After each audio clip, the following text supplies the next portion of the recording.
Hello friends, hi, welcome to Jyothi home kitchen. ನಾನು ಇವತ್ತು ಮಾಡ್ತಾ ಇರೋದು ಸಿಂಪಲ್ ಬೇಳೆ ಸಾರು ಹೇಗೆ ಅಂತ ನೋಡೋಣ ಬನ್ನಿ.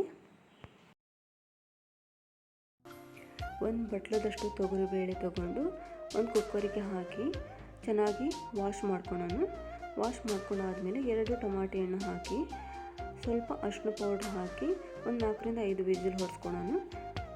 ನಂತರ ಈ ಕಡೆ ಈರುಳ್ಳಿ, ಬೆಳ್ಳುಳ್ಳಿ, ಕರಿಬೇವು, ಕೊತ್ತಂಬರಿ ತೆಗೆದಿಟ್ಕೊಳ್ಳೋಣ. ನಂತರ 4ರಿಂದ 5 ವಿಸಿಲ್ ಆದಮೇಲೆ ಈ ಥರ ಬೇಳೆ ಬೇಯಬೇಕು.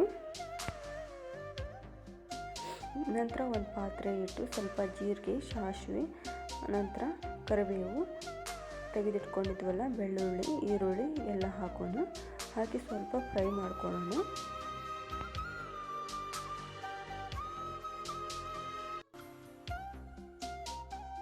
ನಂತರ ಒಂದು ಅರ್ಧ ಸ್ಪೂನು ಅರಿಶಿನ ಪೌಡ್ರು,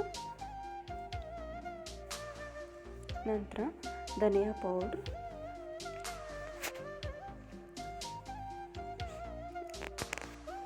ನಂತರ sambar powder, MTR sambar powder ಅಥವಾ ನೀವು ಮನೇಲಿ ಮಾಡ್ಕೊಂಡಿರೋ ಆ ಸಾಂಬಾರ್ ಪೌಡ್ರ್ ಹಾಕಿ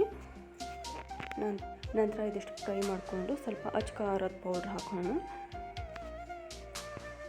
ನಂತರ ಸ್ವಲ್ಪ ಹಿಂಗೆ ಹಾಕೊಂಡೆ, ನಾನು ಬೇಕಂದರೆ ಹಾಕ್ಬೋದು, ಬೇಡಂದರೆ ಬಿಡ್ಬೋದು. ನಂತರ ಬೇಯಿಸಿರೋದು ಬೇಳೆನ ಎಲ್ಲ ಹಾಕಿ ಮಿಕ್ಸ್ ಮಾಡ್ಕೊಳ್ಳಿ.